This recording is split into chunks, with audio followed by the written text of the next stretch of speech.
अच्छा, सबसे पहले मैं अपने स्पीकर को इंट्रोड्यूस करवाना चाहूँगा कि sir Numan Khalid, who did his BS from NUST in mechanical engineering and did his MS from Norway, and now he's serving as a lecturer in UET. और सबसे ख़ास बात जो इनकी है वो ये है कि इन्होंने नस्ट के बिहाफ पे एक कंपटीशन में पार्टिसिपेट किया तुर्की में, और वहाँ पे उन्होंने एक प्लेन बनाया और वो प्लेन आज भी नस्ट की फ़िज़ाओं में उड़ रहा है और वहाँ पे उन्होंने रखा हुआ है। और लास्ट ईयर यूईटी में जो कंपटीशन हुआ था प्रोजेक्ट्स का फाइनल ईयर, इनकी सुपरवीर में इनके जो स्टूडेंट्स हैं थर्ड पोजीशन हासिल की थी, तो that was a big achievement for him. So I would like to welcome sir Numan Khalid. Over to you sir. अस्सलाम वालेकुम एवरीवन। सबसे पहले तो आप लोग मुझे बताएं कि am I audible to you guys? आवाज़ यस आ सर, रही है आ आप रही है लोगों आ को रही है। मेरी?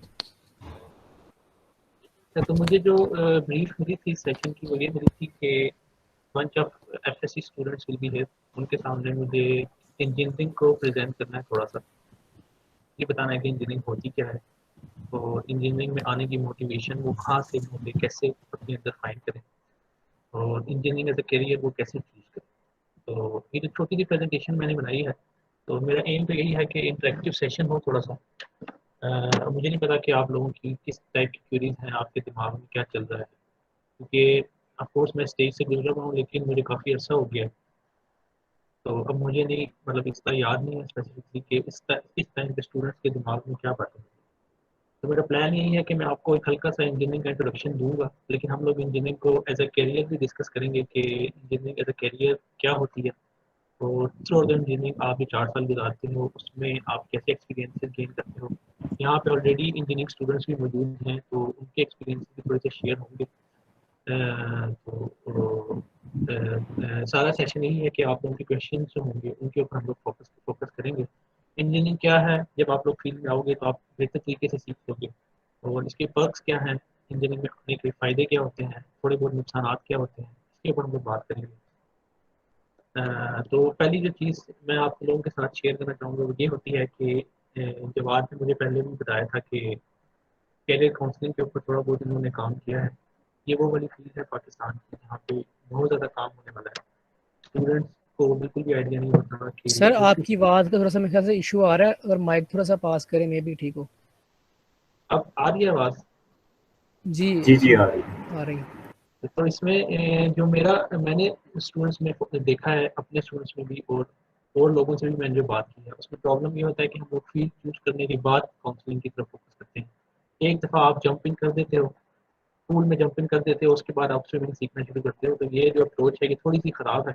लेकिन I am not putting blame on students के, आप लोगों का कसूर नहीं है।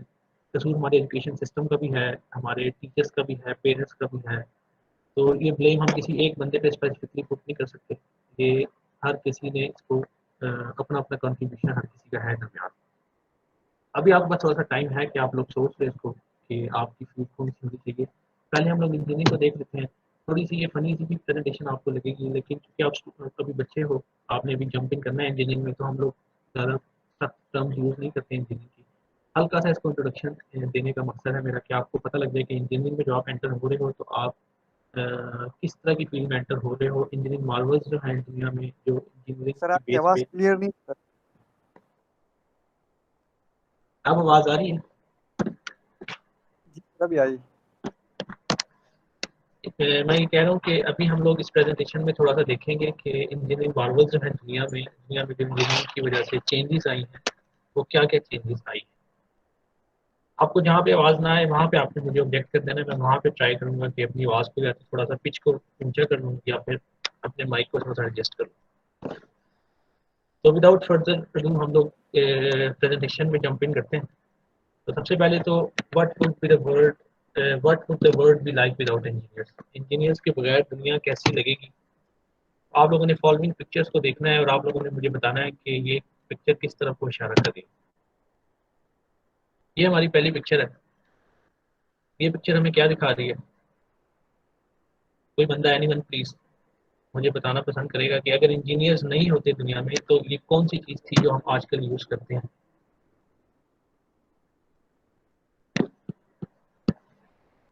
चले मैं खुद ही आंसर दे बोट्स। देता हूँ। बोट्स सर, कश्तियाँ जो जहाज ये वगैरह।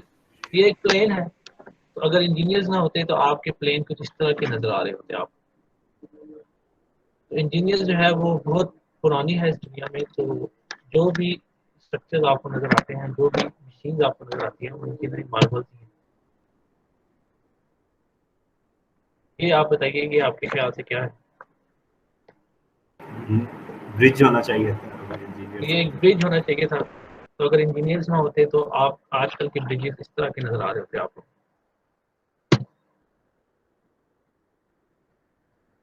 इसके बारे में क्या ख्याल है आपको? टेलीफोन टेलीफोन ये टेलीफोन है, कॉपियर मशीन है, ये जो ऑफिस की जो सारी गैजेट्स होते हैं ये सारे वो हैं। तो ये एक ऑपरेटर है जिसके पास बॉस की भी लाइन है, आउटसाइड लाइन भी है, लॉबी की भी लाइन है। तो आपके जो टेलीफोन कनेक्शन होते हैं या मोबाइल फोन होते हैं वो इस किस्म के होते हैं अगर इंजीनियर इस दुनिया में ना होते।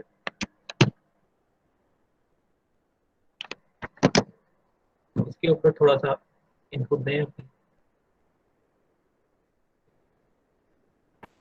ये computers as it says calculators it's a laptop and calculator. तो आपके कैलकुलेटर्स और लैपटॉप्स कुछ इस तरह के होते हैं। ये आपका आईपैड है जिससे आप म्यूजिक सुनते थे, अभी तो आप मोबाइल फोन पे सुनते होगे। तो इंजीनियर्स के बगैर आप एक चलता फिरता म्यूजिक बैंड आपके साथ लेके चलना पड़ता आईपैड के लिए। और ये आपकी कार्स होती है। इस तरह करके हमने कार्स को रन करना था। ये आपका टेलीविजन है, ये आपका टीवी इस तरह का होता। चलिए यही कुछ कॉमिक्स थे। कहने का मकसद ये है कि इंजीनियर्स जो होते हैं वो इन्वेंटर्स होते हैं। दुनिया में जितनी भी इन्वेंशन हुई हैं वो इंजीनियर्स ने ही की। अब कुछ लोग ये भी इस पे भी आर्ग्यू करते हैं कि जो साइंटिस्ट होते हैं वो असल में इन्वेंटर्स होते हैं। तो साइंटिस्ट जो होते हैं वो लॉज के ऊपर काम करते हैं, नेचुरल लॉज के ऊपर, लेकिन जो फिजिकल इन्वेंशन होती हैं वो इंजीनियर्स नहीं करते। तो engineers use science and math to solve real world problems. Engineers का काम क्या होता है कि वो प्रॉब्लम सॉल्वर होता है। वो कोई भी प्रॉब्लम रियल वर्ल्ड से पिक करता है, फिर उसको सॉल्व करने की कोशिश करता है।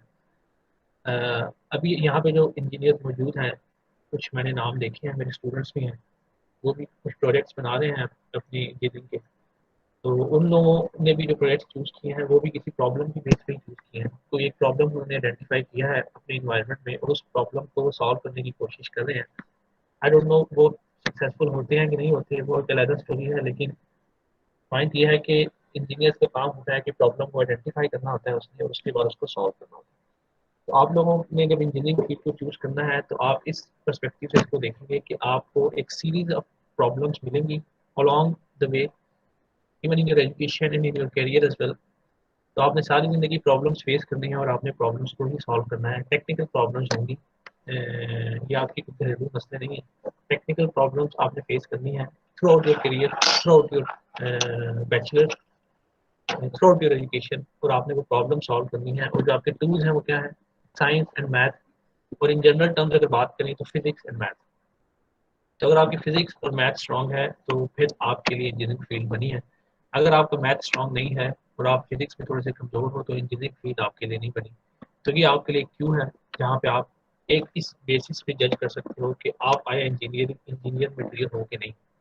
अगर आप मैथ्स अच्छा सॉल्व कर लेते हो, फिजिक्स सॉल्व करने में आपको मज़ा आता है, या आप फिजिक्स आप सॉल्वेबल लगती है आप, तो फिर आप इंजीनियर बन सकते हो। लेकिन अगर ये दोनों सब्जेक्ट आपको रूखे लगते हैं और आपसे सॉल्व नहीं होते और आपका दिमाग इनमें नहीं चलता तो आपके लिए इंजीनियरिंग फील्ड नहीं बनी, आप आगे इंजीनियरिंग में फंसोगे। तो यहीं से आपको दूसरी फील्ड की तरफ मूव ऑन कर देना चाहिए। टाइप ऑफ इंजीनियर्स आपने सुने होंगे: chemical, electrical, mechanical, software, civil, biomedical, environmental and so on so forth. बहुत सारी इंजीनियरिंग की फील्ड हैं, सारों के ऊपर हम लोग फोकस नहीं कर सकते। हम उनका सिर्फ नाम वगैरह ही देख रहे हैं यहाँ पे। असल में इंजीनियर्स ने क्या किया हुआ है? Look around you, virtually every man-made contraption you see was conceived of and created by an engineer। आपके आसपास जितनी भी मैन मेड चीज़ें हैं, जितनी भी मैन मेड चीज़ें हैं वो सब के सब इंजीनियर्स ने बनाई हैं। अब क्वेश्चन ये रेज होता है कि ये जिस कुर्सी में मैं बैठा हूँ या जिस टेबल पे मैं बैठा हुआ हूँ, क्या ये टेबल भी इंजीनियर ने बनाया है, ये कुर्सी भी इंजीनियर ने बनाई है? तो जब ये पहली दफ़ा ज़िंदगी में, इस लाइफ में, दुनिया में टेबल बना था, पहली दफ़ा जब चेयर बनी थी, तो वो इंजीनियर ने ही बनाई थी। उसके बाद उसकी जो रेप्लिकाज निकल रहे हैं, ऑफ कोर्स वो इंजीनियर्स नहीं बना रहे, लेकिन इसकी जो इन्वेंशन हुई थी चेयर की, ये इन्वेंशन हुई थी टेबल की, इन्वेंशन हुई थी व्हील की, इन्वेंशन हुई थी पेपर की, पेंसिल की, वो सारी इन्वेंशन जो थी पहली दफ़ा वो इंजीनियर्स ने ही की थी। चाहे उस वक्त इंजीनियरिंग की टर्म यूज होती थी कि नहीं होती थी, लेकिन उस वक्त के लोग जिन्होंने भी व्हील इन्वेंट किया था, जिसने भी पेंसिल इन्वेंट की थी, वो लोग आज के इंजीनियर की डेफिनेशन के ऊपर पूरा उतरते हैं। तो इंजीनियर ने ही ये चीज़ें इन्वेंट की हैं, उसके बाद ये रेप्लिकेट हो रही हैं। तो जिस कुर्सी पे मैं बैठा हूँ वो बेशक इंजीनियर ने नहीं बनाई हुई, लेकिन इसको डिज़ाइन इंजीनियर नहीं किया हुआ। तो कुछ मिसकंसेप्शन है इंजीनियर्स के बारे में कि इंजीनियर क्या होता है। आप ये पिक्चर देखिए और इसमें से आप खुद चूज कीजिए कि आपके ख्याल से इनमें से इंजीनियर्स का काम क्या है।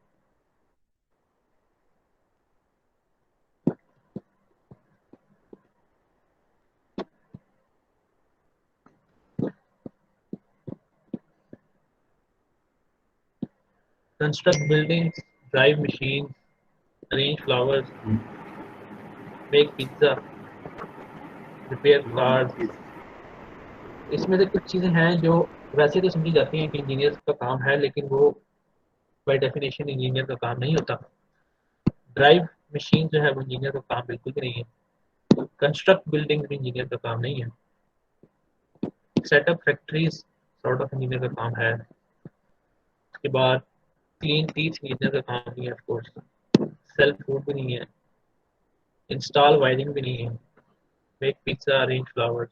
असल में जो इंजीनियर का काम है वो है डिज़ाइन करना, चीज़ों को बेहतर करना, प्रॉब्लम्स को सॉल्व करना।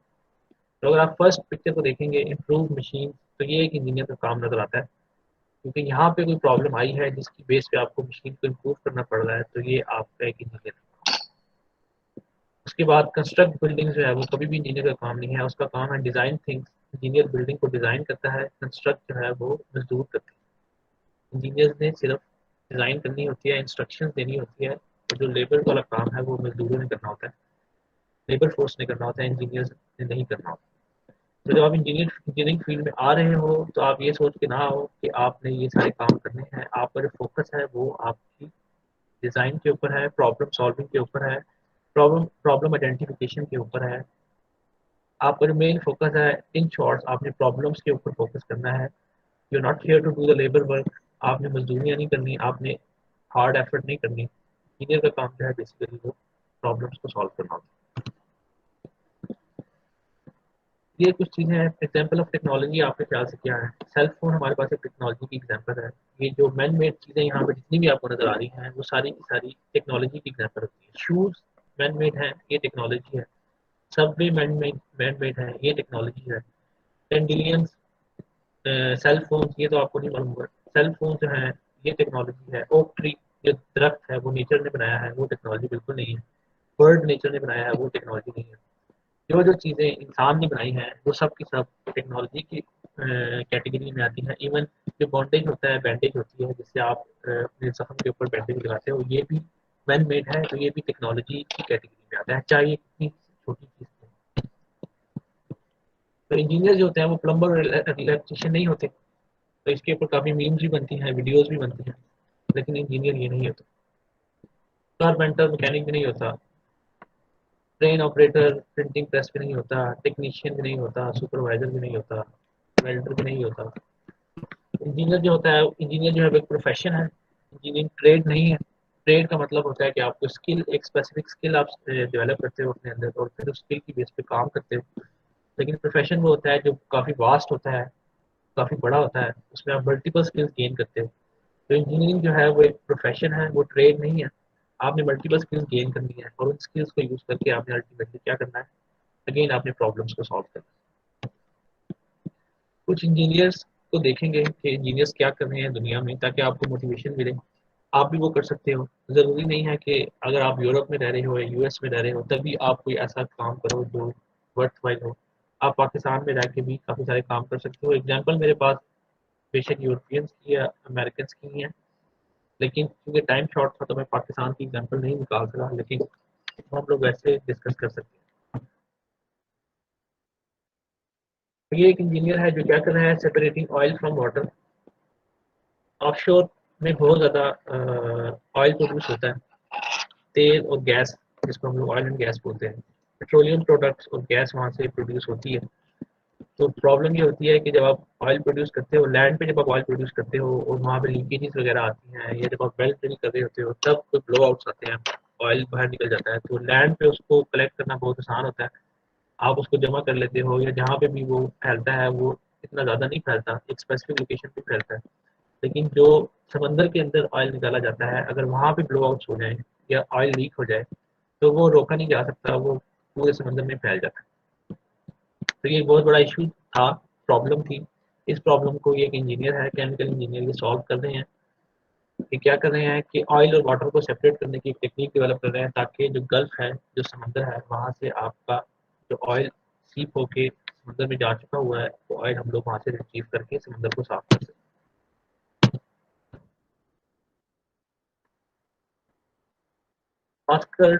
मार्कस एशफोर्ड मैकेनिकल इंजीनियर हैं, और ये एक ऐसी कार बना रहे हैं जो 80% लेस एग्जॉस्ट इमिशन करेगी। 80% आपके जो एग्जॉस्ट में पोल्यूटेंट्स आ रहे हैं, वो पोल्यूटेंट्स आपके 80% कम आएंगे। के बाद एक एनवायरमेंटल इंजीनियर है, इनका काम क्या है, ये भी ओशन को साफ करने की कोशिश कर रही है।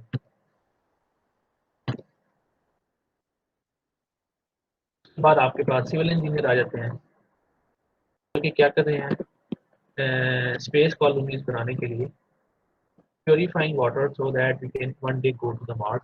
मार्स के ऊपर जो थोड़ा बहुत पानी है, उस पानी को साफ करने की टेक्निक बना रही है, ताकि हम मार्स पे जाके कॉलोनाइज कर सकें। ये है कंट्रोलिंग कंप्यूटर विद थॉट्स। आपने एलॉन मस्क का नाम सुना होगा, उनकी कंपनी है न्यूरोलिंक। अभी उन्होंने भी ये अचीवमेंट अचीव की है कि वो उन्होंने एक चैंपेंजी बंदर से गेम खिलवाई है, और बंदर ने अपने हाथ को यूज़ नहीं किया, सिर्फ थॉट्स को यूज़ किया, उसके थॉट्स को रीड करके वो गेम खेल रहा है, और बड़ी अच्छी गेम खेल रहा है। तो ये भी जो काम है, एलॉन मस्क भी बेसिकली इंजीनियर है। आपने उसका नाम सुना ही होगा, बड़ा मशहूर इंजीनियर है। टेस्ला उसकी कंपनी है, स्पेस एक्स उसकी कंपनी है। स्पेस एक्स ने जो रॉकेट लॉन्च किया था, उसका चीफ इंजीनियर एलॉन मस्क खुद था। तो वो भी एक इंजीनियर है। इंजीनियर जो है वो इन्वेंटर होता है, और आजकल की जो रिसेंट इन्वेंशन है वो यही है कि फुल इलेक्ट्रिक कार्स आपकी रोड पे चल रही हैं, और आपके रॉकेट्स स्पेस में जाते हैं और वापस आगे लैंड भी कर जाते हैं। और तीसरी जो चीज़ है उसकी कंपनी की, वो मोस्ट फेमस हुई है कि वो जो चैंपियंस हैं वो अपना माइंड यूज करके गेम्स खेलते हैं। तो ये डिफरेंट फील्ड्स हैं इंजीनियरिंग की। ये बायोमेडिकल इंजीनियर का काम है, जो आपके माइंड को रीड करना है, ये बायोमेडिकल इंजीनियर की कैटेगरी में आता है। तो यहाँ से आप जो छोटी मोटी बातें बताने का मकसद ये है, अगर मैं शुरू से स्टार्ट करूँ तो ये हर किसी इंजीनियर की फील्ड डिफरेंट है। यहाँ पे ये जो डी गाव है, इनकी इंजीनियरिंग की फील्ड केमिकल इंजीनियरिंग है,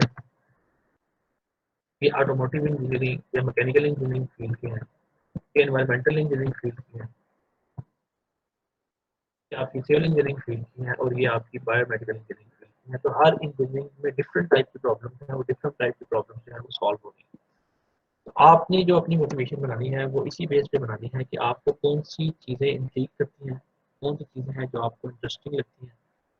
फिर उस बेस पे आप अपना कैरियर चूज करते हो, क्योंकि उसी से रिलेटेड चीज़ें आप उस इंजीनियरिंग में पढ़ोगे, और इंशाल्लाह उसी से रिलेटेड चीज़ों में आप एक्सेल भी करोगे। तो लिसनिंग अप कैंसर, एक दो स्लाइड रह गए, फिर हम लोग क्वेश्चन की तरफ आते हैं। बायोलॉजिकल इंजीनियर हैं, इन्होंने कैंसर सेल्स को रीड करने का या लिसन करने का एक तरीका ढूंढ लिया। लिसन करने का मतलब ये है कि कैंसर सेल जो है वो प्रोपोगेट करते हैं या एक जगह पे रुक जाते हैं। तो अगर हियर करने का मतलब ये नहीं है कि वो बोल रहे होते हैं, हियर करने का मतलब ये है कि उनका जो फर्दर प्लान होता है कि उन्होंने आगे प्रोपोगेट करना है, किस जगह पे प्रोपोगेट करना है या रुक जाना है, वो उसको रीड कर सकते हैं। उसके बाद इंजीनियरिंग मेजर्स हैं काफ़ी सारे, आप लोगों ने पाकिस्तान में ऑलमोस्ट सारे ही अवेलेबल हैं, कुछ छोड़ के। इसमें से आपने चूज करना है कि आपने कौन सी इंजीनियरिंग वाली साइड पे जाना है। हम लोग हर किसी को डिस्कस नहीं कर सकते, ऑफ कोर्स कुछ को हम डिस्कस कर रहे हैं, और कर दिया है, बल्कि प्रेजेंटेशन जो है मेरी खत्म हो गई है। देखिए इंजीनियरिंग की इंट्रोडक्शन था कि इंजीनियरिंग होती क्या है। अब मेरे ख्याल से हमें इस बात पर डिस्कस करना चाहिए कि एज अ कैरियर आप इंजीनियरिंग को किस तरह देखते हो। एज अ कैरियर आपने इंजीनियरिंग को किस तरह देखा है? अगर यहाँ भी किसी का कोई क्वेश्चन है तो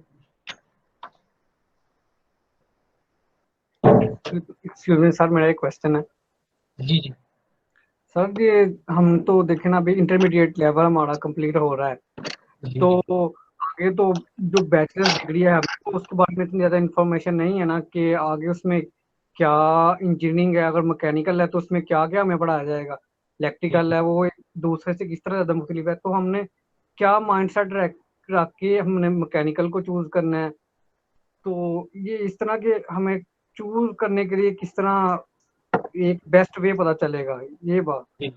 अब ऐसा है कि अभी आप एफएससी में हो, अभी आपने पढ़ी भी हैं courses, math, physics, chemistry, computer science, ये चीज़ें आप लोग पढ़ के आए हो। इंजीनियरिंग में क्या पढ़ाते हैं, कौन कौन से कोर्सेज होते हैं, इसके ऊपर आपका कंसर्न नहीं होना चाहिए मेरे ख्याल से।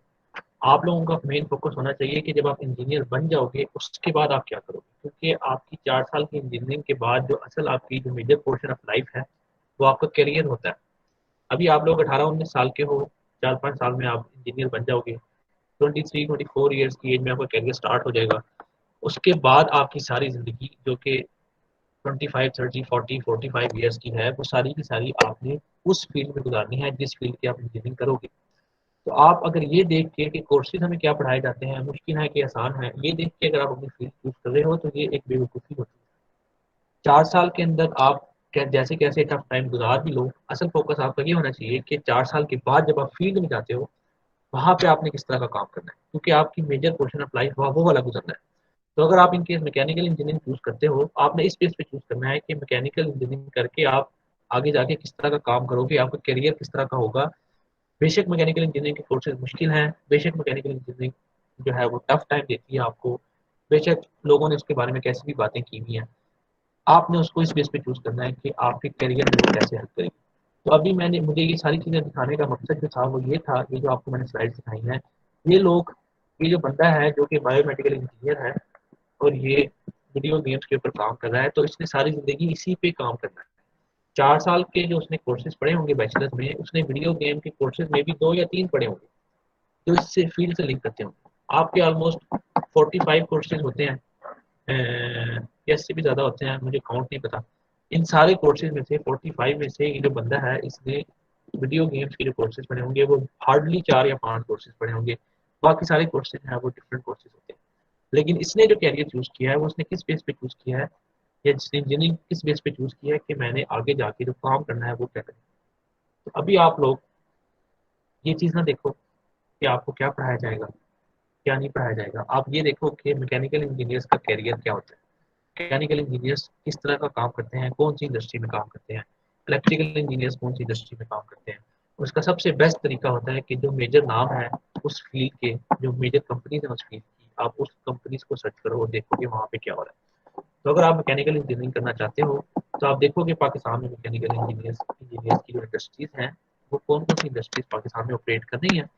और अगर आप इसको ज़्यादा अच्छी तरीके से देखना चाहते हो तो आप वर्ल्ड वाइड इसको एक्सप्लोर करो कि सारी दुनिया में मैकेनिकल इंजीनियरिंग की फील्ड में किस तरह का काम हो रहा है। बैचलर्स में आप क्या पढ़ोगे इसके ऊपर आपका बिल्कुल भी फोकस नहीं होना चाहिए। आई होप मैंने आपके जवाब का आंसर दे दिया, सवाल का आंसर दे दिया। जी जी सर। सर ये आपका मतलब ये है कि फिर ये जो बैचलर लेवल पर हमें पढ़ाया जाता है तो ये सिर्फ बेसिस हैं आगे एक प्रैक्टिकल लाइफ की तरफ। आपका जो बैचलर्स होता है मैकेनिकल इंजीनियरिंग की फील्ड बहुत वास्ट है, जी जी उसमें बहुत ज़्यादा डोमेन्स हैं। तो बैचलर्स में ट्राई किया जाता है, बैचलर के जो कोर्स डिज़ाइन होता है वो ये कोशिश होती है कि हम सारी डोमेन्स को एक दफ़ा टच करें, ताकि जी जब बच्चा बाहर निकलता है बैचलर्स करके, अगर वो फर्दर स्टडीज़ की तरफ जाना चाहता है, रिसर्च करना चाहता है या किसी इंडस्ट्री को चूज करना चाहता है तो उसको पता हो कि वो किस तरह की इंडस्ट्री में जंपिंग करने जा रहा है। तो जी आपने अगर यही में वही वाली बात है कि अगर 2-3 एग्जाम्पल लेते हैं मैकेनिकल वाले की, ऑटोमोटिव इंजीनियर ये गाड़ियों के ऊपर काम कर रहा है, इसने मैकेनिकल इंजीनियरिंग में ऑटोमोटिव से रिलेटेड 2 या 3 कोर्स पढ़े होंगे सिर्फ, क्योंकि मैंने भी 2-3 कोर्स पढ़े हैं। मैंने थर्मोडायनेमिक्स का एक डोमेन पढ़ी है, मैंने फ्लूइड डायनेमिक्स की एक डोमेन पढ़ी है, मैंने स्ट्रक्चर्स की डोमेन पढ़ी है, मैंने फाइनाइट एलिमेंट एनालिसिस की डोमेन पढ़ी है। मतलब मैंने कोई 8-10 डोमेन्स पढ़ी हैं मैकेनिकल इंजीनियरिंग में। इस बंदे ने भी 8-10 डोमेन्स पढ़ी हैं, लेकिन वो काम किस में कर रहा है, वो ऑटोमोटिव इंजीनियरिंग में कर रहा है। तो अगर ये ऑटोमोटिव इंजीनियरिंग में काम करना चाहता था तो इसने बैचलर में सिर्फ ये नहीं पढ़ा, इसने बहुत कुछ और भी कुछ पढ़ा। मे बी उसको ये पसंद भी ना हो, मे बी वो बड़ी मुश्किल से सर्वाइव करता हो बाकी कोर्सेज को, लेकिन इसका जो एम था वो ये था कि उसने बैचलर्स करके ऑटोमोटिव फील्ड में आना है, तो वो 4 साल इसने सर्वाइव किया है। तो आप लोग जो भी इंजीनियरिंग चूज करोगे उसमें आप हर डोमेन को टच करोगे, कुछ आपको पसंद आएंगी, कुछ आपको पसंद नहीं आएंगी, लेकिन अगर आपने इस बेस पे वो इंजीनियरिंग चूज की है कि आप कैरियर किस तरह का बनाओगे, तो फिर आप बाकी चीज़ों से कोप कर लोगे। Then you will look at the bigger picture. हमेशा हमें बड़ी पिक्चर देखनी चाहिए कि बड़ी पिक्चर क्या है, इसी को प्लानिंग कहते हैं। वो कहते हैं ना कि if you fail to plan then you plan to fail, कि अगर आप प्लान करने में फेल हो गए हो और आपने जंपिंग कर दिया किसी चीज़ में, तो आपने असल में प्लान ये किया कि आप फेल होना चाहते हैं। और वही एग्जांपल मैं दोबारा से दूंगा कि आप पूल में छलांग लगाने के बाद स्विमिंग सीखना शुरू करते हो, लेकिन अगर आपका एम ये हो कि आपने पूल क्रॉस करना है, आपका एम ये है कि आपने पूल क्रॉस करना है, तो फिर आप थोड़ी बहुत स्विमिंग की इन्फॉर्मेशन लोगे, पूल में जंप करोगे और अलॉन्ग द वे आप स्विमिंग सीखते रहोगे और उसके बाद आप एंड तक पहुंच जाओगे।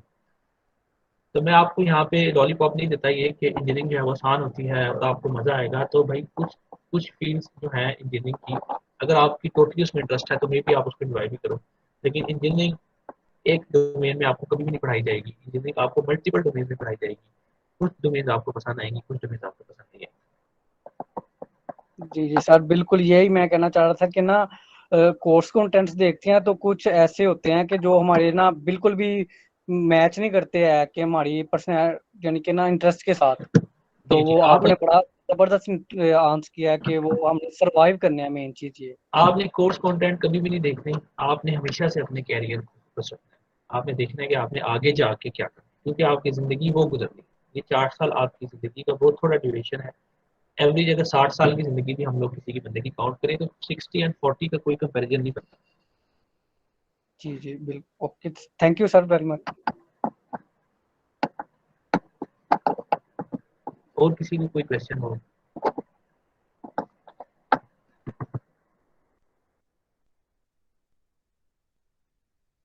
कैरियर अच्छा, की एक थोड़ी बात। क्वेश्चन है।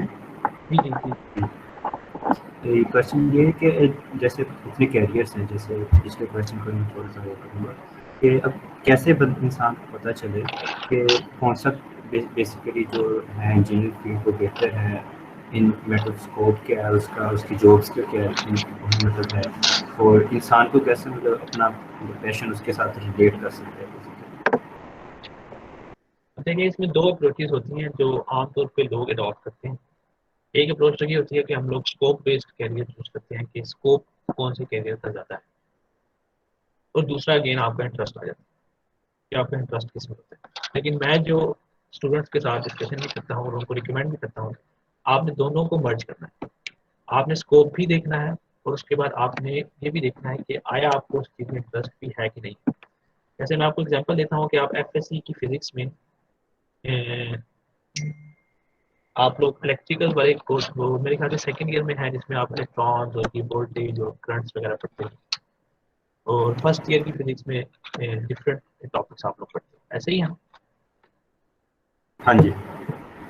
अगर आपने इलेक्ट्रॉन्स वाले टॉपिक्स पढ़े हैं और आपको वो समझ नहीं आ रही या आपको इंटरेस्टिंग नहीं लग रहे, तो वहाँ से आपको ये क्यों लगता है कि आप इलेक्ट्रिकल इंजीनियरिंग जो फील्ड है वो आपके लिए नहीं है बेहतर, बेशक उसका स्कोप इतना भी ज़्यादा हो।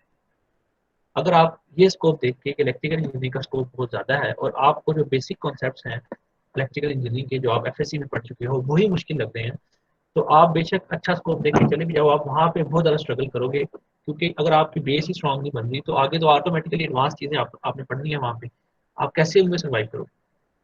तो आपने दोनों चीज़ों को मर्ज करना है, आपने स्कोप भी देखना है और आपने ये भी देखना है कि आपका इंटरेस्ट किस चीज़ में है, या इंटरेस्ट की अगर हम लोग इसको दूसरे वर्ड्स में बात करें तो कौन सी चीज़ें आपको आसान लगती हैं।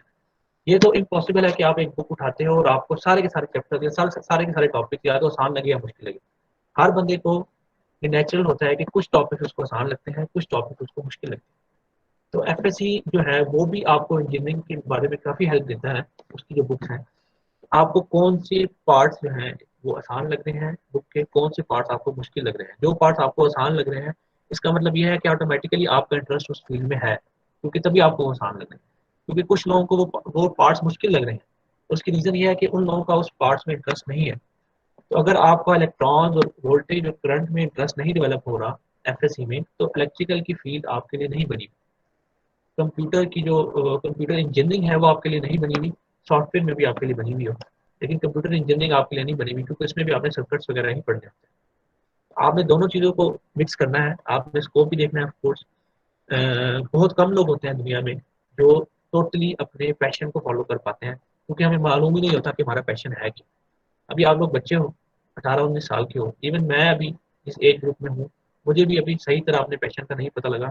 मैं भी अभी 2-3 चीज़ों को शॉर्टलिस्ट कर रहा हूँ कि इन दोनों तीनों में से कोई एक मेरा पैशन है जिसको मुझे परस्यू करना चाहिए था, या मैं अभी परस्यू करूँगा। तो इस एज में, जिस एज में आप हो, उस एज में बहुत मुश्किल है कि आप ऐसी चीज़ को पिन पॉइंट कर लो कि भाई यही चीज़ है जो मैं सारी ज़िंदगी करना चाहता हूँ। ये क्लोजर टू इम्पॉसिबल है। मेरे ख्याल से 1 के 2% लोग होते हैं जो ये चीज़ शॉर्टलिस्ट कर पाते हैं। तो आप लोगों ने ये करना है कि आप लोगों ने स्कोप भी देखना है ऑफ कोर्स, अपने सीनियर्स से बात करो, आसपास जो लोग हैं उनसे बात करो, इंटरनेट का यूज़ करो, अपना दिमाग लगाओ, और उसके बाद अपना इंटरेस्ट भी देखो। और इन दोनों का जहाँ पे बर्जर होता है, जहाँ पे आके इंटरसेक्शन होता है, उस पॉइंट को आपने चूज करना है कि मेरा इंटरेस्ट भी है इस फील्ड में, और उसकी तरफ को इस फील्ड का स्कोप भी।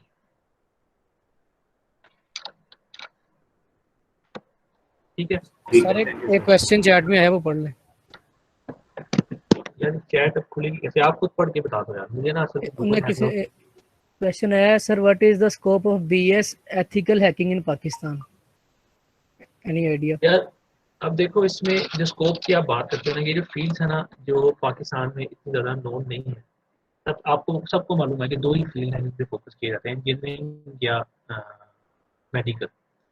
उसके अलावा छोटी मोटी सारी जो फील्ड होती हैं वो इन्हीं से बन के निकलती हैं। आप या बीएससी कर लो, या बीएस कोई भी कर लो, केमिस्ट्री पढ़ लो, फिजिक्स का कर लो, या जो भी कर लो।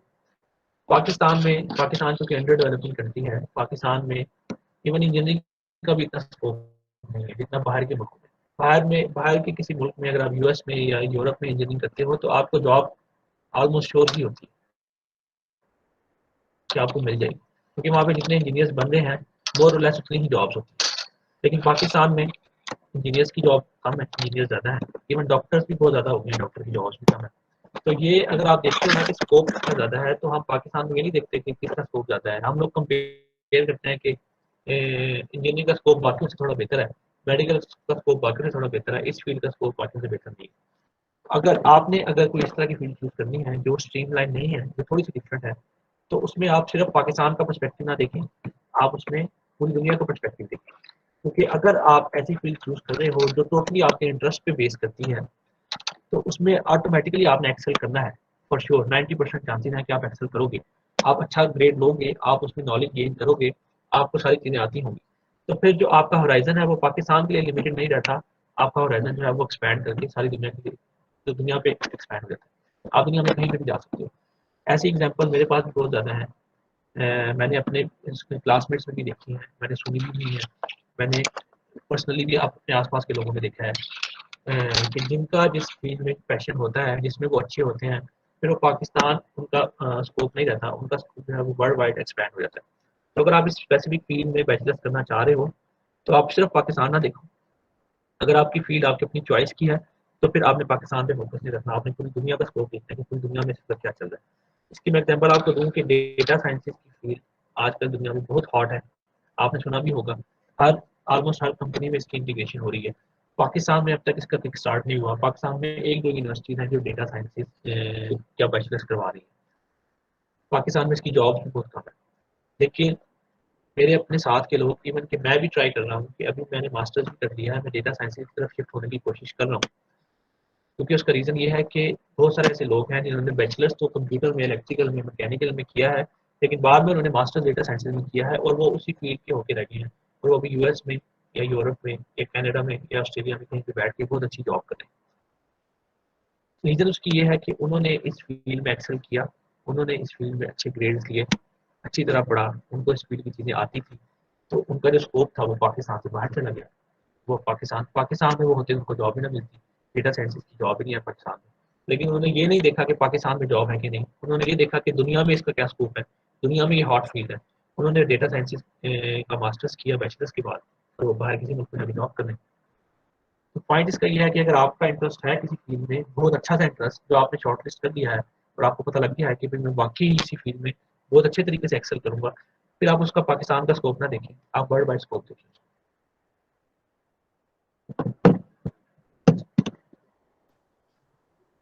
सर ठीक है अ, जी जी। सर मैं एफएससी कर रही हूँ, लेकिन मैंने उसके एग्जाम देने हैं, लेकिन मेरा शौक है कि मैं कंप्यूटर करूँ आगे। और मुझे डिफिकल्ट तो नहीं इसमें होगी, डिफिकल्टी जो है मतलब नहीं इसमें नहीं, कोई मुश्किल वगैरह आप तो नहीं एफएससी के आएगी बाद होगी? भी, नहीं मेरा नहीं ख्याल, एफएससी के बाद भी आप सॉफ्टवेयर इंजीनियरिंग में या कंप्यूटर साइंस में जंपिंग कर सकती हो, इतना मुश्किल नहीं होता। थोड़ा सा आपको पहले 1-2 सेमेस्टर एफर्ट करनी पड़े मे भी, लेकिन वो सारे स्ट्रीमलाइन हो जाती हैं चीज़ें। आजकल इंटरनेट का दौर है, आपको जो चीज़ें समझ नहीं आएंगी आप यूट्यूब से उसकी वीडियो देखोगे थोड़ी सी और आपको सब समझ आ जाएगी। स्टार्ट जो इंजीनियरिंग होती है वो बेसिक से ही होती है। इवन जो आप फिजिक्स अभी पढ़ रहे हो, इंजीनियरिंग में भी आप फिजिक्स पढ़ोगे तो यही फिजिक्स आप दोबारा से रिपीट करोगे हल्की सी एडवांस टच के साथ। तो इंजीनियरिंग जब स्टार्ट होती है तो वो बेसिक से ही स्टार्ट करते हैं, उसके बाद आहिस्ता आहिस्ता एडवांस होती रहती है। तो पहले सेमेस्टर में अगर आपने कंप्यूटर साइंस नहीं पढ़ी तो आपको थोड़ा सा टफ टाइम देखना पड़ेगा, लेकिन उसके बाद हर चीज़ सब चीज़ स्ट्रीमलाइन हो जाएगी।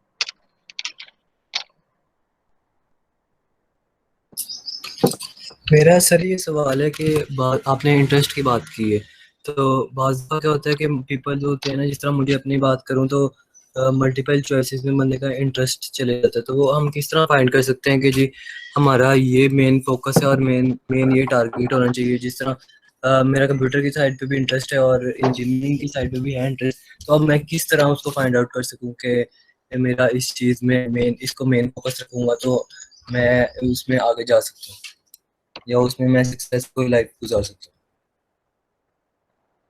अब इसमें ऐसा है कि इस पॉइंट पे आपको डिसीजन एक ही लेना पड़ेगा, ये अब आपके लिए एक शॉर्टकमिंग है थोड़ी सी। लेकिन इंजीनियरिंग की जो फील्ड है, आप बैचलर्स के बाद उसको स्विच भी कर सकते हो, आप बैचलर्स के बाद दूसरी साइड पे भी जा सकते हो आराम से, इतना मुश्किल नहीं होता। और दूसरा ये कि कंप्यूटर साइंस जो है वो कंप्यूटर साइंस आजकल उसकी इंटीग्रेशन हर फील्ड में है। आप बेशक मैकेनिकल पिक कर लो, इलेक्ट्रिकल पिक कर लो, सिविल इंजीनियरिंग, केमिकल इंजीनियरिंग, कोई भी इंजीनियरिंग आप पिक करोगे कंप्यूटर साइंस का उसके अंदर जरूर कोई ना कोई कंट्रीब्यूशन होगा। आपको मैं इसकी एग्जांपल भी दूं कि मेरा अपना पर्सनल एक दोस्त है जिसने सिविल इंजीनियरिंग की थी, उसके बाद उसने मास्टर्स किया था मैकाट्रॉनिक्स में और उसने पीएचडी की है कंप्यूटर साइंस में। तो उस बंदे ने अपने तीनों डिग्री जो है वो डिफरेंट फील्ड में की है। ठीक इस तरह है कि उसने जब सिविल इंजीनियरिंग शुरू की तो उसका जो इंटरेस्ट था वो रोबोटिक्स में थोड़ा ज़्यादा था, तो उसने जो अपना फाइनल ईयर प्रोजेक्ट किया वो रोबोटिक्स से रिलेटेड किया। और उसके बाद उसने जो जॉब्स की वो जॉब भी उसने फोकस किया कि वो रोबोटिक्स टाइप की जॉब्स ही करे। उसने कैड इंजीनियरिंग में, आपने इसके इंस्ट्रूमेंट देखे होंगे कैड के, रोड मैन्युफैक्चरिंग के इंस्ट्रूमेंट्स होते हैं, रोड कंस्ट्रक्शन के, इसमें उसने जॉब की है, इसमें रोबोटिक्स का टच होता है।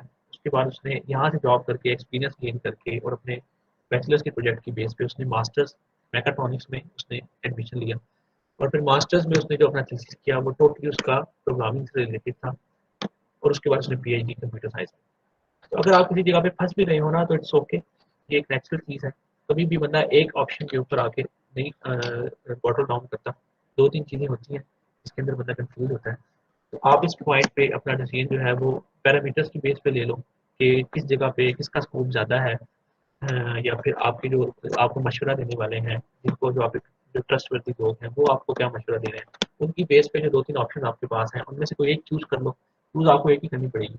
उसके बाद जब आप जंपिंग कर जाओगे उसके बाद फिर आप देख सकते हो कि फ्यूचर में आप आया अपनी फील्ड को स्विच करना चाहते हो या उसको मर्ज करना चाहते हो कि नहीं किसी दूसरी फील्ड के साथ। कंप्यूटर का जो स्कोप है वो, सॉरी, इंजीनियरिंग का जो स्कोप है वो बहुत ब्रॉड है। इंजीनियरिंग में फील्ड स्विच करना इतना मुश्किल नहीं होता, थोड़ा सा टफ टाइम आपको देखना पड़ता है, 1-2 साल आपके लगते हैं, लेकिन आप फील्ड स्विच कर सकते हो। मेडिकल में इस तरह का आपके पास प्रिविलेज नहीं होते, किसी भी दूसरी फील्ड में ये प्रिविलेजेस नहीं होते कि आप अपनी फील्ड को टोटली स्विच कर लो। अगर आपने डॉक्टर बने हो तो आपको डॉक्टरी ही करनी पड़ेगी, क्योंकि इसके अलावा आपके पास कोई ऑप्शन ही नहीं है। लेकिन इंजीनियरिंग में आपके पास बहुत ज़्यादा ऑप्शन है। आपने मैकेनिकल किया, आप सिविल में भी जा सकते हो, आप मैकाट्रॉनिक्स में भी जा सकते हो, आप आईएमई इंडस्ट्रियल मैन्युफैक्चरिंग में भी जा सकते हो, आप कंस्ट्रक्शन में भी जा सकते हो। अगर आप मेरी प्रोफाइल देखें तो मेरी प्रोफाइल बैचलर मैकेनिकल की है, लेकिन मेरा मास्टर जो है वो थोड़ा सा पेट्रोलियम से टच करता है, तो मैंने भी फील्ड स्विच की है थोड़ी उस हिसाब से।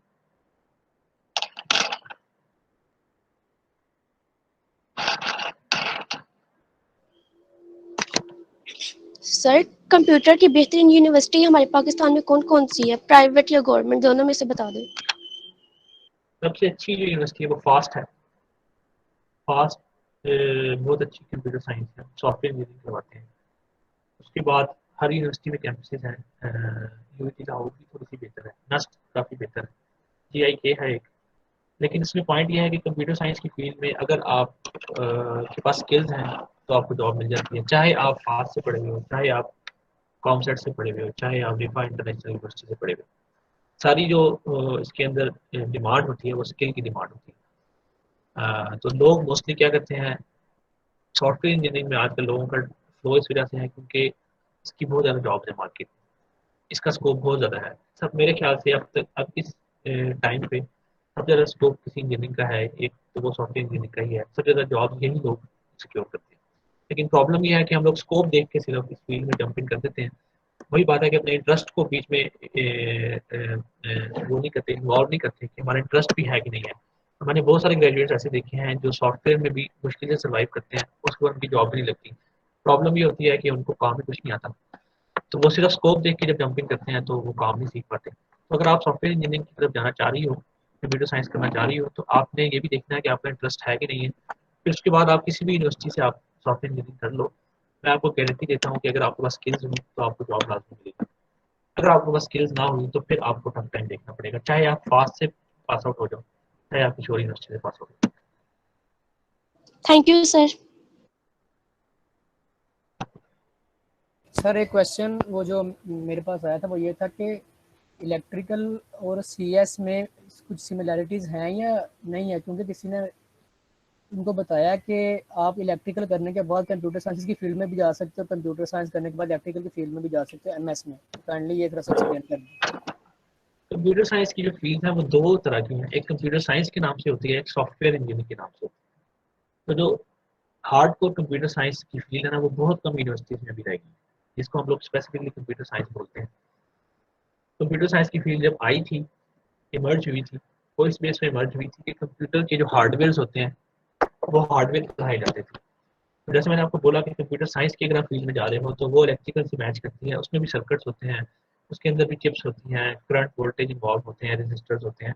तो अगर आप कंप्यूटर साइंस में बैचलर्स कर रहे हो तो वो मे भी उसमें आपको हार्डवेयर पढ़ाया जाए, लेकिन बहुत सारी ऐसी यूनिवर्सिटीज हैं जो कंप्यूटर साइंस का नाम यूज़ करके पढ़ाते सॉफ्टवेयर ही हैं। अगर आपने आपने कोर्स कंटेंट देखना है, अगर आप कंप्यूटर साइंस करना चाह रहे हो उस यूनिवर्सिटी का जिसमें आपने अप्लाई किया, अगर वहाँ पे आपको इलेक्ट्रिकल से रिलेटेड कोर्स नजर आ रहे हैं तो फिर वो इलेक्ट्रिकल वाला कंप्यूटर साइंस है जिसमें आपको हार्डवेयर भी पढ़ाया जाएगा। लेकिन अगर आप सॉफ्टवेयर इंजीनियरिंग कर रहे हो स्पेसिफिकली नाम से सॉफ्टवेयर इंजीनियरिंग, तो फिर आपकी वो इलेक्ट्रिकल से लिंक नहीं करती, उसमें आपको टोटल सॉफ्टवेयर पढ़ाया जाता है, उसमें इलेक्ट्रिकल का हार्डवेयर के बारे में कुछ नहीं पढ़ाया जाता। कंप्यूटर साइंस जिसमें हार्डवेयर पढ़ाया जाता है वो इलेक्ट्रिकल से लिंक करती है। इवन के पहले 2 साल के कोर्सेज मेरे ख्याल से 90% आइडेंटिकल होते हैं, कंप्यूटर साइंस की और इलेक्ट्रिकल इंजीनियरिंग। फिर आप स्विच कर सकते हो कोर्स, आप मास्टर्स में कंप्यूटर साइंस से इलेक्ट्रिकल में भी आ सकते हो, इलेक्ट्रिकल से कंप्यूटर साइंस में भी आ सकते तो सर अगर हमें रिसर्च फील्ड करनी हो, हम कंप्यूटर साइंस सेलेक्ट करेंगे या फिर सॉफ्टवेयर इंजीनियरिंग, आप इसमें से क्या प्रेफर करते हैं बेस्ट? हो। मेरे ख्याल से जितना ज़्यादा किसी एक डोमेन पे फोकस होना उतना अच्छी आपकी फील्ड डेवलप होती है। कंप्यूटर साइंस में आपको मेरे ख्याल से फाइनल 2 ईयर्स में सॉफ्टवेयर पढ़ाया जाता है, पहले 2 साल में आपको हार्डवेयर पढ़ाया जाता है। तो आप ना हार्डवेयर साइड पे ज़्यादा अच्छी तरीके से समझ सकते हो चीज़ों को, ना सॉफ्टवेयर साइड पे समझ सकते हो।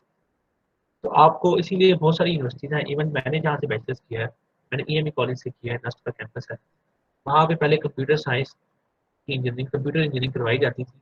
उन्होंने पिछले 3 साल पहले कंप्यूटर इंजीनियरिंग खत्म करके सॉफ्टवेयर करवाना शुरू कर दिया। तो जो मेजर फोकस है, अगर आप स्कोप की बात करती हो तो वो सॉफ्टवेयर का फोकस स्कोप है। अगर आप सॉफ्टवेयर इंजीनियरिंग करती हो तो फिर आप एक फील्ड में सॉफ्टवेयर आप सारे सीखोगी और अच्छी तरीके से प्रोग्रामिंग वगैरह सीख के अपनी स्किल को डेवलप कर सकती हो। लेकिन अगर आप कंप्यूटर साइंस की तरफ जाती हो तो फिर वो दो कश्तियों का सवाल वाली बात हो जाती है कि ना टोटली आप हार्डवेयर को पढ़ते हो, ना टोटली आप सॉफ्टवेयर को पढ़ते हो। फिर आप में से आप फिर दोबारा से उस पॉइंट पे खड़े होते हो कि अब मैं चूज किस में से करूँ, कि हार्डवेयर साइड पे जाना है कि सॉफ्टवेयर वाली साइड पे। तो आप या तो ये करो कि सॉफ्टवेयर इंजीनियरिंग कर लो, या फिर आप ये करो कि इलेक्ट्रिकल इंजीनियरिंग कर लो। तो कंप्यूटर साइंस मेरे ख्याल से अच्छी ऑप्शन नहीं है।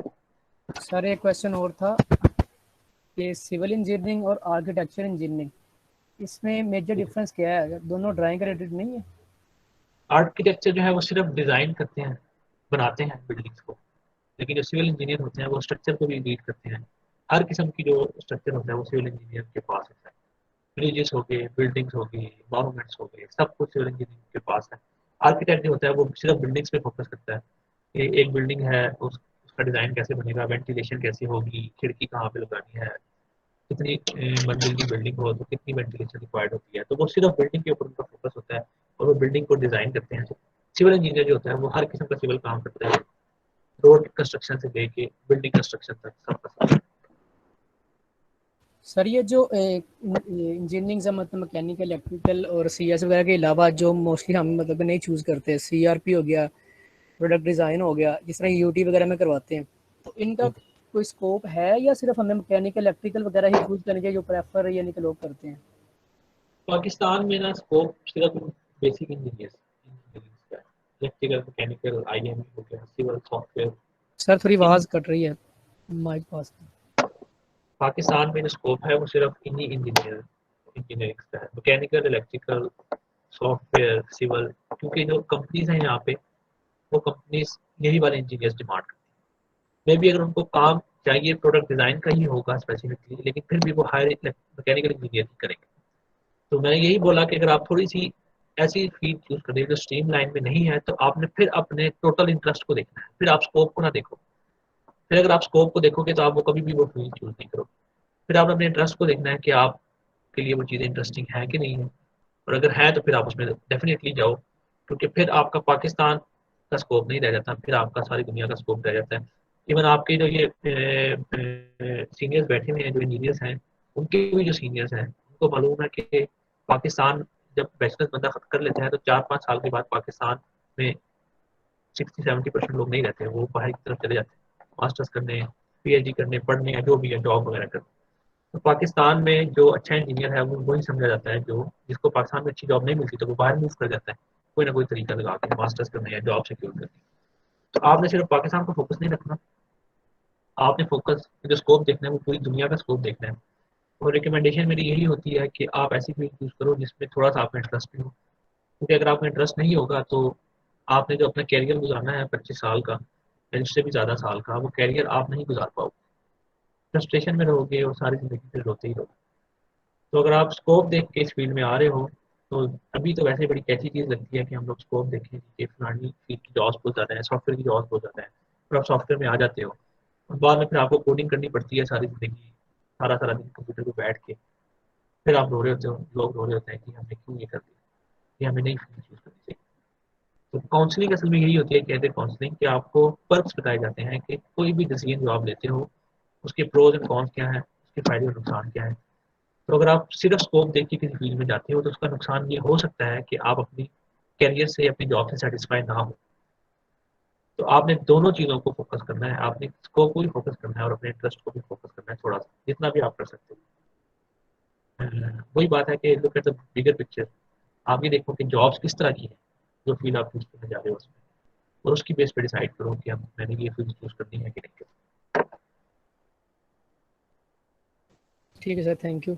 किसी का क्वेश्चन है तो वो पूछ लें, वरना सेशन है जी। एक मेरा सवाल है सर से पूछना था कि आपने mechanical engineering bachelor mechanical engineering की, तो आपने किस बेस पे, इंटरेस्ट की बेस पे की है या फिर कोई दूसरी रीजन थी आपकी?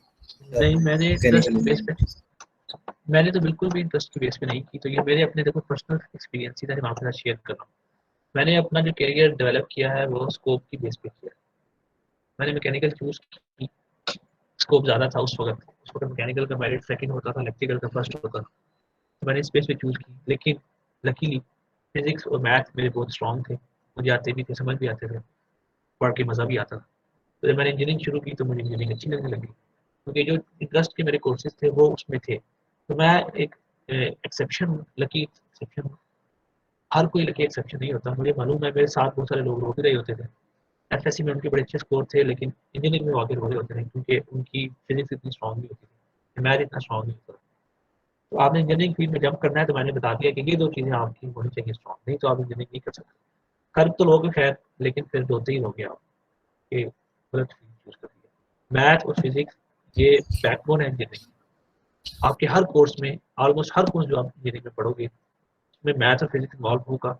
जब आप अपने कैरियर को स्टार्ट करोगे उसमें भी आपको ये चीज़ों से बार बार इसका एनकाउंटर करना पड़ेगा। और सर अभी मैकेनिकल इंजीनियरिंग का क्या स्कोप है यूनिवर्सिटी में? मैकेनिकल इंजीनियरिंग का स्कोप हमेशा से था और हमेशा से मेरे ख्याल से रहेगा, क्योंकि स्ट्रक्चर जो है वो हमेशा से बनते रहेंगे और बनते रहते हैं। फ़र्क सिर्फ ये है कि पाकिस्तान से जब आप मैकेनिकल करते हो तो यहाँ पे जो करिकुलम है वो बहुत ओल्ड है, काफ़ी पुराना है। हम लोग 15-20 साल पुराना करिकुलम पढ़ा रहे हैं। अब मैकेनिकल में इंटीग्रेशन बहुत ज़्यादा आ गई है जो दूसरी फील्ड की, इलेक्ट्रिकल की भी आ गई है, कंप्यूटर साइंस की भी आ गई है। इनकी इंटीग्रेशन पाकिस्तान में आपको इतनी नहीं मिलती। तो लेकिन अगर आप मैकेनिकल के साथ कंप्यूटर साइंस की, इलेक्ट्रिकल की इंटीग्रेशन ले आते हो तो फिर इसका स्कोप अभी भी उतना ही हेल्दी है जितना 15-20 साल पहले था। अभी आपके ऊपर है।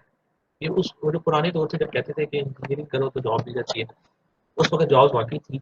अभी आपने इंजीनियरिंग करनी है तो आपने सिर्फ अपने जो टीचर आपको पढ़ा रहे हैं या जो कैंपस आपको ऑफर कर रहा है सिर्फ उस पर आपने इक्तफा नहीं करना, आपने खुद से भी अपनी प्रोफाइल में चीज़ें ऐड करनी है, खुद से भी कुछ चीज़ें आपने सीखनी है और अपनी एक आय रखनी है हमेशा से कि कौन सी फील्ड जो है वो मैकेनिकल में अच्छी फील्ड है, कौन सी बुरी फील्ड है। उस हिसाब से आपने अपने कैरियर को डिसाइड करना है।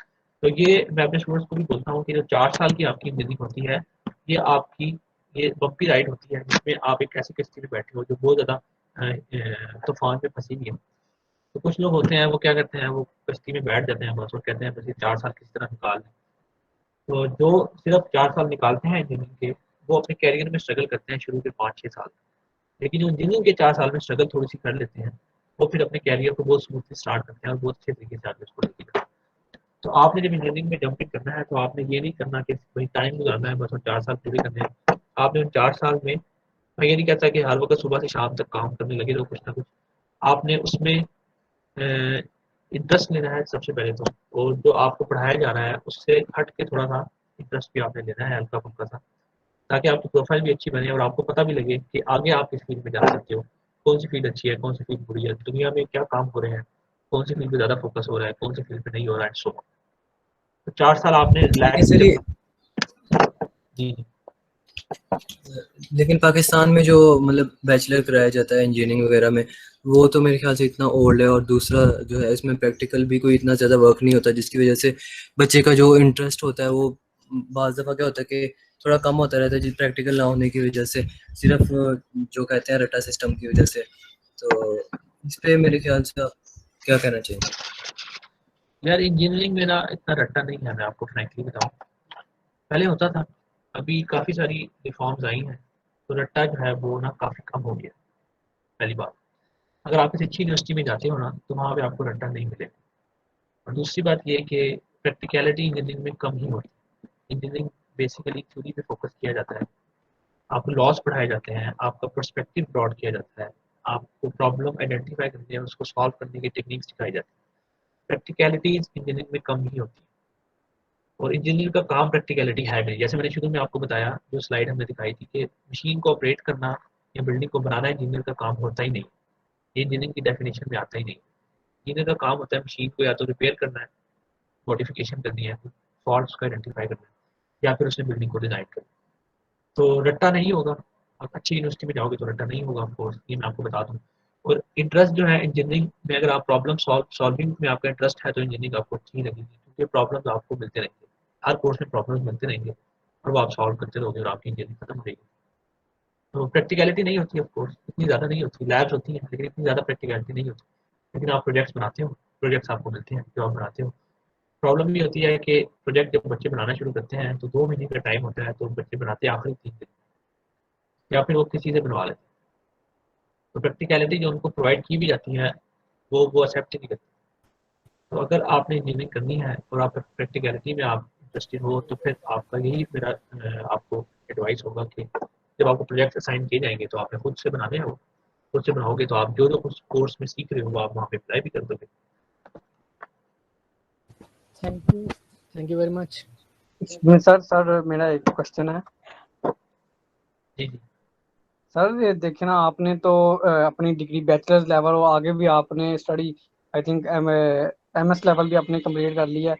तो आप जो हमने देखें अभी एंट्रेंस लेनी है यूनिवर्सिटी लेवल में, तो जी आप वो हमें क्या एक नसीहत करेंगे कि हमारी जो फोकस 3 मेन बेसिक स्किल्स पे होना चाहिए ताकि हमें अपने कैरियर के अलावा जो हमारी एक्टिविटी है उसमें भी कामयाबी हो।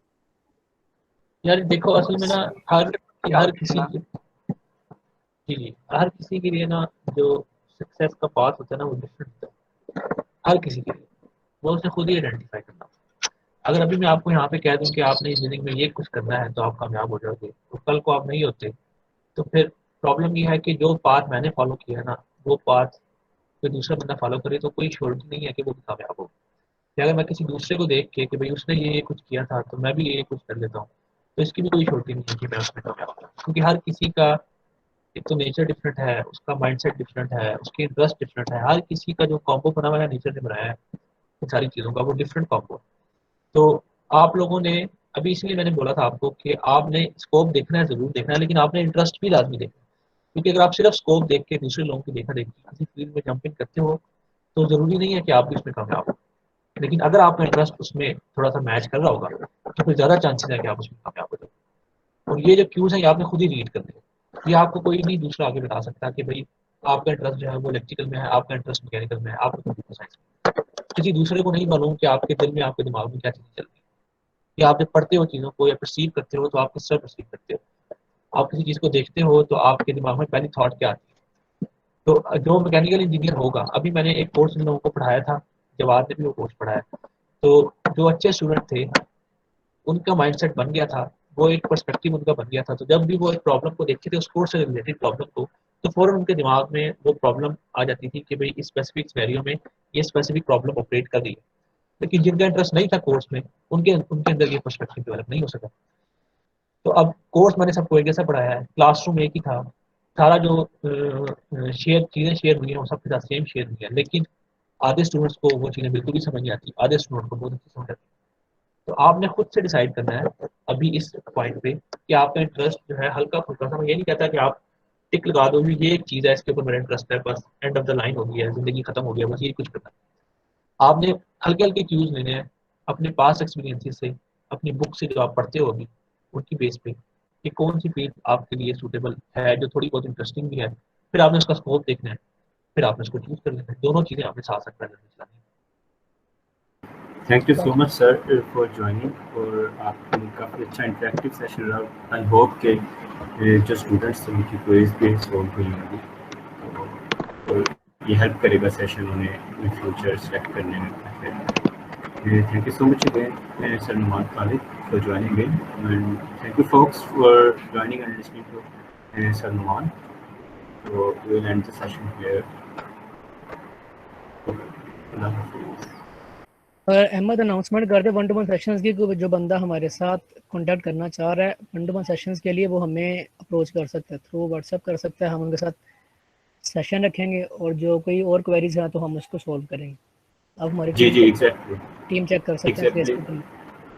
मैं उसका कुछ डिटेल्स में ईमेल में जो आपको आएगी फीडबैक के लिए उसमें भी डाल दूंगा, तो वो भी आप देख लीजिएगा। Thank you so much. Allah हाफिज़। Thank you everyone. Thank you sir. Thank you so much, आप लोगों ने मेरी बातें सुनी। और